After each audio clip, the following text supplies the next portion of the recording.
A wonderful Saturday, another edition of Saturday Morning Stories. Yes, we love to read narratives written by African Americans or people of color, black and brown. Yes, we are all precious in the sight of others. Oh, and it looks like that our author's name is Eric Velasquez.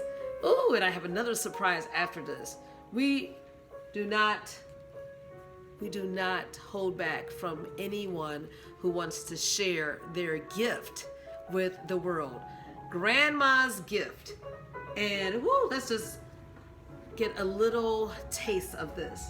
When a school assignment requires a trip to the Metropolitan Museum of Art, Eric and his grandmother see many wonderful things, but none so amazing and surprising as a familiar face in a work of art by the great painter Diego Velázquez. Woo, yes.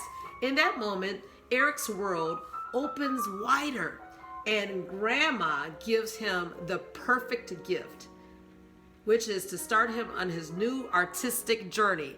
Like I said, I do not pre-read these stories, so I am just as surprised, and I am a fan of Diego Velázquez.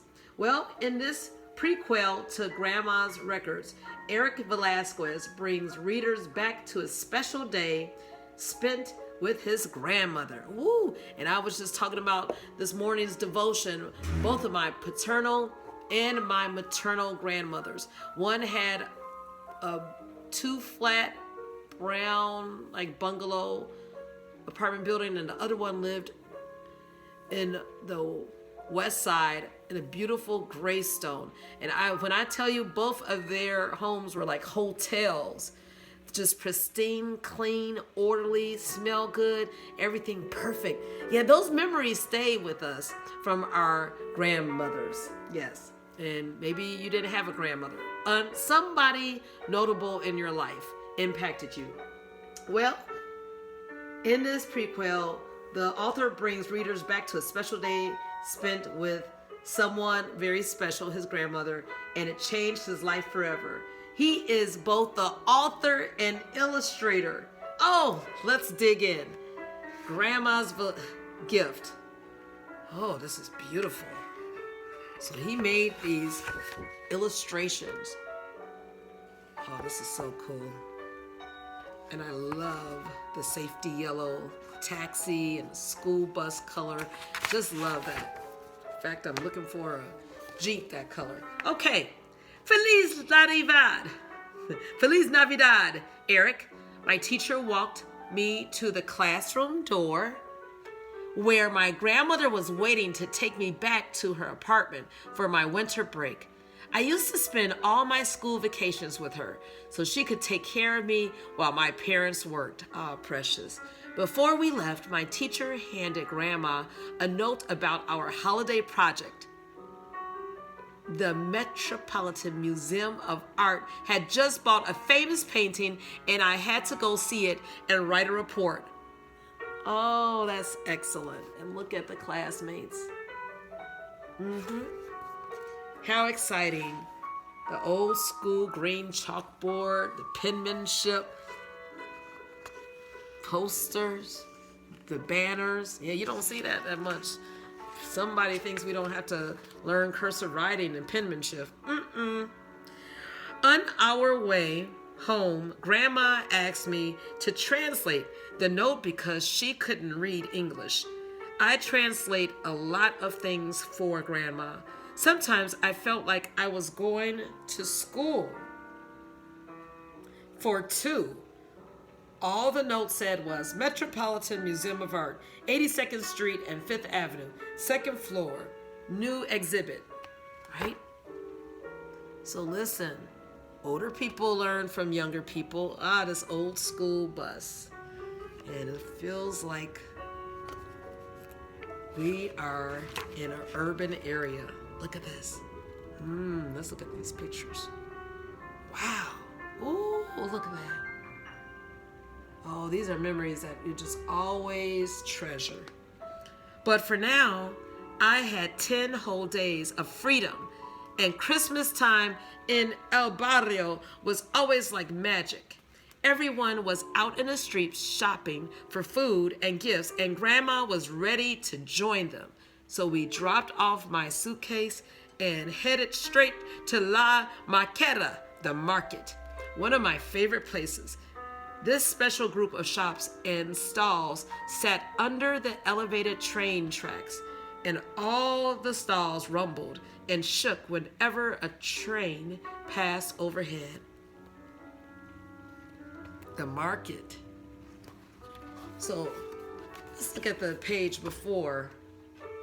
So we were on the bus, and now we're in the market, and you see the picture of the L train and the people being busy, and then the van, that safety yellow again. It's so vibrant in pictures. It's just something, it's sunshine on wheels. Yeah. Ooh, these colors, look at this. Oh, and look at this. Oh, this is beautiful. Our first stop was the produce stand to buy the root vegetables.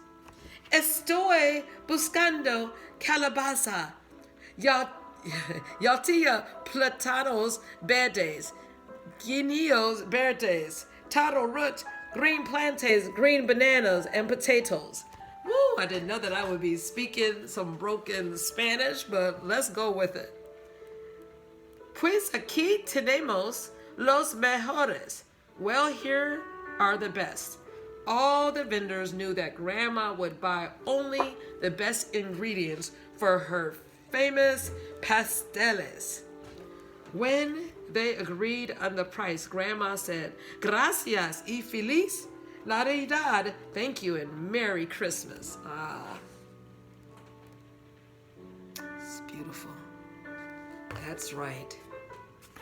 You greet people in the store, the market, with happiness. Look at this. Beautiful paintings. Our next stop was the butcher stand. ¿Cuál pedazo le gusta, Doña Carmen? Alberto asks. Which piece do you like, Miss Carmen? Se ve bueno. Dame 4 libras, Grandma said. That one is good. Give me 4 pounds. After that, our last stop was Doña Juanita's bodega for parchment wrapping paper, banana leaves, string, and El Barrio's latest gossip. At the market, in the butcher shop. Oh, Grandma. Beautiful woman. The worst part of the trip was carrying the heavy shopping bags up 5 flights of stairs to Grandma's apartment. As soon as she took off her coat, Grandma headed straight to the kitchen and went right to work, peeling and grating the root vegetables by hand, never with a blender. If you want it to taste traditional, you must make it traditionally, she always said. When I asked her where she learned to grate so fast, she only answered, "You should have seen my mother grate." Yeah, it was passed down from one generation to another. Think about some traditions or habits that your mom or someone special passed to you as far as in the kitchen. I still have some pots and pans from my mom, some cooking utensils. Yes, I do. And I remember my dad making breakfast early Sunday mornings. I still scramble my eggs when I make them for my son the way he does, or he did, with a fork, and he would always use the grease. My mom would do it too. Use the leftover bacon grease or the sausage grease, and then they would put the egg, they would fry the eggs with that grease. Just a little bit of grease, not that would be greasy eggs, but that's a tradition that I kept with me. Yeah, think of your own.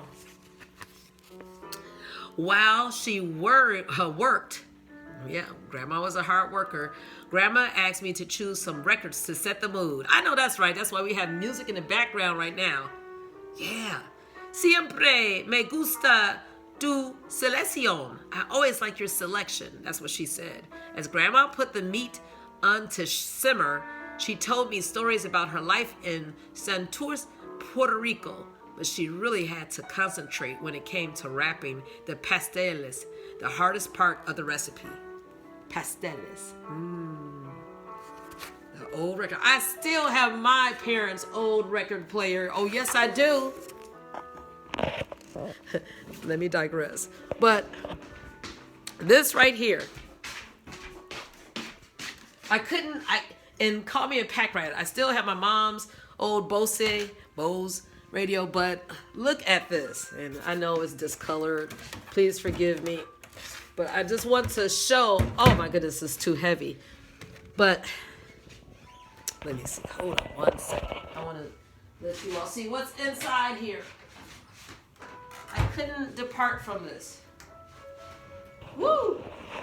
Look at this. Yeah. I don't think, it still turns on, believe it or not. But that's a classic. Yeah. So we still keep things from our childhood because we know that we can't find a lot of those items. Yeah. And hopefully maybe it'll be passed on or someone else will treasure it. All right. Look like they are almost finished cooking. Oh, look at this. First, Grandma carefully laid out a sheet of parchment paper with a piece of banana leaf on top. Then she poured a little annatto oil on the leaf and added la masa, the dough, and la carne, the meat, with a valley scooped out in the middle for la salsa, the sauce. Ooh, that's some good cooking. For the finishing touch, she folded everything together to form a perfect rectangle and tied each one with string so it looked like an old-fashioned parcel. Oh, look at this beautiful illustration. Oh, again, a beautiful, bright, sunny, sunshine yellow. Oh my goodness. They call it safety yellow, but I say it is just full of memories and happiness. While the pasteles were boiling for an hour, Grandma said, "Estos pasteles van a ser los mejores porque están hechos especialmente para ti." These pastels are going to be the best ever because I am making them just for you. But I know that I'd have to share them with the rest of the family and friends who came to visit. She also always handed them out to her favorite vendors as she shopped for all her gifts. Oh, she was very generous. And looking at this yellow, I remember my son's first color of his bedroom was this yellow. I guess this is why I'm so fond of it. Just happy memories. Look at the windows. Look at this. Recall your own memories. Ooh, look at this now. With Tuesday morning, the Tuesday before Christmas, Grandma woke up and announced that we were going to the museum so I could write my report before all the toys I would get for the holiday distracted me. Yeah. Grandma never really traveled beyond the 20 blocks that made up El Barrio, where she knew everyone and everyone knew her. I could tell she was nervous, but I couldn't help being excited. The museum was a short ride down Fifth Avenue, but the neighborhood was completely different. When we got off the bus right in front of the museum, we didn't see anyone from Puerto Rico on the streets, and no one was speaking Spanish. Yeah, in New York. It's beautiful. It's such a mix of so many diverse ethnic groups. As we walked up the steps and through the doors to the admission booth, I saw Grandma searching the crowd for a familiar face. Then she asked me to read what it said above the booth. I explained that it said to pay what you wish. This made Grandma nervous and unsure about what to do. She fumbled through her purse and handed the clerk some money with shaky hands. Look at this beautiful picture. Once inside, we went up the large flight of stairs to the gallery on the second floor as my teacher had directed in her note. All the paintings there were beautiful. "Que dice ahí?" What does it say there? Grandma would frequently ask me to translate the caption written next to each painting. Oh, I love it. Taking each moment to read the information. That's what I do when I go to our art museum. If you're not like that, you do not want me to go with you. So I take the time. Suddenly, Grandma turned and said, "Oye, Juan de Pareja, ¿qué haces tú ahí?" "Hey, Juan de Pareja, what are you doing there?" Grandma finally recognized someone from El Barrio, but she was talking to a painting, and it was the most magnificent of all of them. I quickly ran up and read the caption next to it. "Grandma, it says Juan de Pareja was a slave and an assistant to the great painter Diego Velázquez. He later set de Pareja free, and de Pareja became a great artist himself." Isn't this wonderful, this history? Grandma looks fancy. Look at that handbag and her shoes and suit. She looks beautiful. Better go, Grandma. We both stood there just staring at the amazing painting. The gentleman seemed to be looking back. Yeah, he does. Oh, I recognize this painting. He seemed so real, much like someone we might see walking around El Barrio. I couldn't believe that this was a painting in a museum. Yeah, look at this. Beautiful. Staring. Oh my goodness, let's look at this picture. That evening, my parents brought arroz con gandules and lechon, rice with pigeon peas and roast pork to have with Grandma's delicious pasteles. Oh, I'm hungry, for our Christmas Eve dinner. While we ate, Grandma and I told them all about our museum adventure. Isn't this wonderful, family? Grandma explained that she learned about Juan de Pareja when she was growing up in Puerto Rico. We all told stories and listened to the music until midnight when Grandma brought out a gift for me. Oh, more of the sunshine yellow. I bet you this is the author's favorite color too.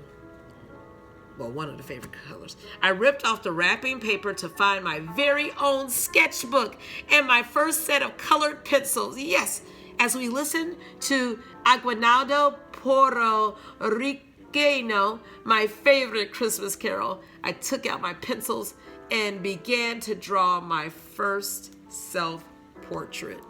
Isn't that precious? That was the seed that started his artistic journey. Let's read about the author. Diego Velázquez's portrait of Juan de Pareja had a profound and lasting effect on me. I grew up in a time when there were very few images of people of African descent in children's books.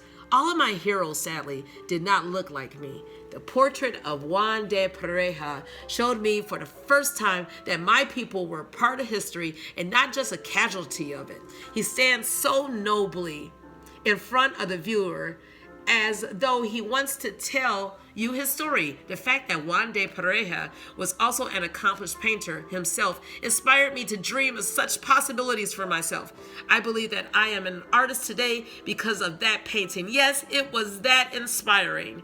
After our visit to the museum, my grandma and I went on lots of outings. We visited most of the museums in New York City, as well as the Empire State Building and the World Trade Center, but that day at the museum will always be magical to me. Yes, beautiful. Let's go make some memories this weekend with our loved ones, family, friends, whoever. Just make sure that you plant seeds in other young people's lives and all the places each one of them will go. Enjoy.